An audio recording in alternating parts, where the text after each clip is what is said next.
బంగ్లాదేశ్లో అరాచకం రాజ్యమేలుతోంది. బంగ్లాదేశ్లో దారుణ పరిస్థితులు నెలకొన్నాయి. ప్రధాని పీఠాన్ని వదిలి హసీనా దేశాన్ని విడిచి పారిపోయినా ఇంకా దమనకాండ కొనసాగుతోంది. ప్రభుత్వం కూలిపోవడంతో అల్లరి మూకలు రెచ్చిపోతున్నాయి. 450కి పైగా మృతుల సంఖ్య పెరిగింది. హసీనా పార్టీ నేతలు సానుభూతి పర్లే టార్గెట్గా హత్యలు జరుగుతున్నాయి. హీరో శాంతో ఖాన్, అతని తండ్రి సలీం ఖాన్ దారుణ హత్యకు గురయ్యారు. సలీం ఖాన్కు హసీనా ఆమె పార్టీతో సన్నిహిత సంబంధాలున్నాయి. హసీనా తండ్రి ముజబిర్ రెహమాన్ బయోపిక్లో శాంతో ఖాన్ నటించారు. డైరెక్టర్, ప్రొడ్యూసర్, రియల్ ఎస్టేట్ వ్యాపారిగా ఉన్నారు సలీం ఖాన్. బెంగాలీలో సినిమాలు నిర్మించారు కూడా. ఇక పలు బెంగాలీ సినిమాల్లో శాంతో ఖాన్ నటించారు. తండ్రి కొడుకులను దారుణంగా కొట్టి చంపాయి అల్లరి ముక్కలు.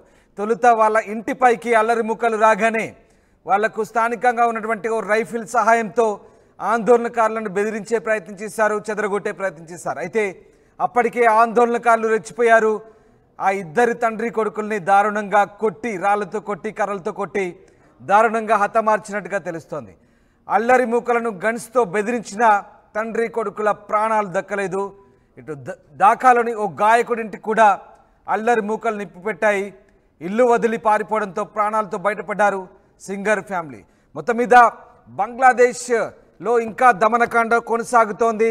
రిజర్వేషన్ల అల్లర్ల కారణంగా ఇప్పటికే బంగ్లాదేశ్ను ఆ దేశ ప్రధాని షేక్ హసీనా ప్రధాని పదవిని త్యజించారు. అక్కడి నుంచి దేశం విడిచి పారిపోయారు. అయినప్పటికీ కూడా ఇంకా అల్లర్లు కొనసాగుతూనే ఉన్నాయి. అరాచకం రాజ్యమేలుతోంది. షేక్ హసీనా ప్రధానిగా తప్పుకోవాలంటూ వెల్లువెత్తిన నిరసనలు ఆమె రాజీనామా చేసిన ఆగడం లేదు.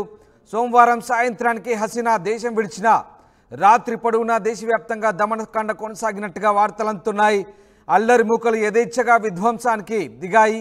ఇల్లు, దుకాణాలు, ప్రభుత్వ కార్యాలయాలకు విచ్చలవిడిగా నిప్పిపెట్టారు. చివరికి పోలీస్ స్టేషన్లను కూడా వదలలేదు. ఓ చోట ఎస్ఐని కొట్టి చంపారు. మరో చోట ప్రముఖ సినీ హీరో ఇంటిపై నిరసనకారులు దాడికి దిగారు. హీరో ఆయన తండ్రిని తుపాకీతో బెదిరించడంతో మరింతగా రెచ్చిపోయారు. ఇద్దరిని కర్రలతో చితకబాది అక్కడి చంపేశారు. జోషోర్ జిల్లాలో హసీనాకు చెందిన అవామీ లీగ్ పార్టీ నాయకుడు హోటల్ను తగలబెట్టడంతో 24 మంది సజీవ దహనమయ్యారు. అటు సోమవారం ఢాకాలో పాక్షికంగా హసీనా తండ్రి బంగ్లా బంధు షేక్ ముజబిర్ రెహమాన్ విగ్రహాన్ని కూడా బుల్డోజర్లతో కూర్చివేశారు. షేక్ ముజబిర్ రెహమాన్ను బంగా బంధుగా పిలుస్తారు. ఆయన విగ్రహాన్ని కూడా పాక్షికంగా కూల్చివేశారు ఆందోళనకారులు. మరోవైపు బంగ్లాదేశ్లో మైనార్టీలైన హిందువులను దేశవ్యాప్తంగా అల్లరి మూకలు లక్ష్యంగా చేసుకున్నాయి. హిందూ దేవాలయాలను ధ్వంసం చేస్తున్నారు. మహిళలపై ఆకృత్యాలకు పాల్పడ్డారు. హసీనా పలాయన అనంతరం దేశవ్యాప్తంగా కనీసం 100 మందికి పైగా అల్లర్లకు బలైనట్టుగా స్థానిక మీడియా పేర్కొంది. కేవలం హసీనా ప్రధాని పదవి ఉన్నంత వరకే కాదు, సోమవారం మధ్యాహ్నం తర్వాత కూడా జరిగిన అల్లర్లో మరొక 100 మంది చనిపోయినట్టుగా తెలుస్తుంది. ఈ నేపథ్యంలో అల్లరి మూకల విధ్వంసం ఎంతవరకు కొనసాగిందో మనం అర్థం చేసుకోవచ్చు. అప్పటికే 356 మంది చనిపోయారు. హసీనా ప్రధాని పదవి దిగి భారతదేశానికి వచ్చిన తర్వాత మరొక 100 మంది చనిపోయారు. పూర్తిగా దేశవ్యాప్తంగా లూటీలు, దమనకాండ కొనసాగింది. హోటళ్ళు, దుకాణాలు ఎక్కడ పడితే అక్కడ వాళ్లకు నచ్చిన విధంగా లూటీ కొనసాగించారు. మరోవైపు మైనార్టీలైన హిందువులపై కూడా దాడులు కొనసాగినట్టుగా వార్తలు అందుతున్నాయి. ఇక గత నెల రోజుల్లో మరణించిన వారి సంఖ్య మొత్తం కలిపి దాదాపు 450 దాటినట్టుగా తెలుస్తోంది. పోలీసులు, సైన్యం రంగంలోకి దిగడంతో మంగళవారం సాయంత్రానికి పరిస్థితి కాస్త అదుపులోకి వచ్చినట్టుగా చెప్తున్నారు. మరోవైపు న్యూయార్క్లోని బంగ్లాదేశ్ కాన్సులేట్పై కూడా దాడి జరిగినట్టుగా తెలుస్తుంది. నిరసనకారులు ఆ కార్యాలయంకి చొరబడి ముజబిర్ రెహమాన్ ఫోటోను, వస్తువులను ధ్వంసం చేశారు. ఆ వీడియో కూడా ప్రస్తుతం వైరల్గా మారిన పరిస్థితి. మరోవైపు అటు నోబెల్ గ్రహీత మహమ్మద్ యూనస్ సారథిగా సైన్యం కనుసన్నలో తాత్కాలిక ప్రభుత్వం కొలువుదీరినప్పటికీ ఇంకా అల్లర్లు సద్దుమణగలేదు. అధ్యక్ష కార్యాలయం మంగళవారం అర్ధరాత్రి ఈ ప్రకటన చేసింది. కేసులో జైలు శిక్ష నేపథ్యంలో యూనస్ ప్రస్తుతం విదేశాల్లో ఉన్నారు. ఆయన ప్రస్తుతం ఫ్రాన్స్లో ఉన్నట్టుగా తెలిసింది. ఫ్రాన్స్ నుంచి ఆయన బంగ్లాదేశ్ చేరుకోగానే కొత్త ప్రభుత్వ అధినేతగా, తాత్కాలిక ప్రభుత్వ అధినేతగా ఆయన బాధ్యతలు చేపట్టబోతున్నారు.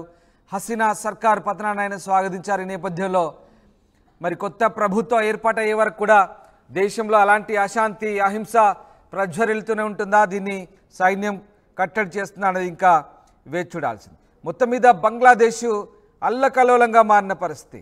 రిజర్వేషన్ల కోటాకు వ్యతిరేకంగా నిరసనకారులు విధ్వంసం సృష్టించిన నేపథ్యంలో ఒక్కసారిగా ఆ ర్యాలీలు హింసాత్మకంగా మారడంతో ఆస్తి ప్రాణ నష్టం భారీగా సంభవించింది. బంగ్లాదేశ్లో దాదాపు 450 మంది వరకు కూడా ప్రాణాలు కోల్పోయిన పరిస్థితి.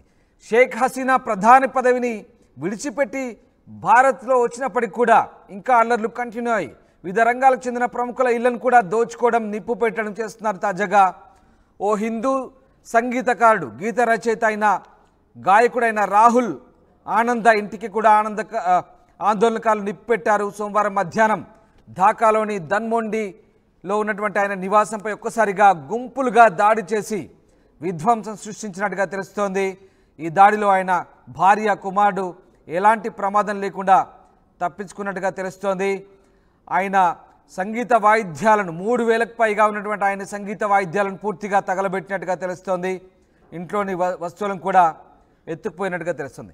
ఈ రకంగా అన్ని వర్గాల వారిని టార్గెట్ చేశారు ఆందోళనకారులు. సినిమా వారిని, కళాకారులను, మైనార్టీలను, అలాగే వారికి నచ్చని వారందరినీ అల్లర్ల ముసుగులో విధ్వంసకారులంతా కూడా మట్టుబెట్టే ప్రయత్నం చేశారు. అంతేకాదు ఏకంగా దేశం మొత్తం లూటీకి పాల్పడ్డారు.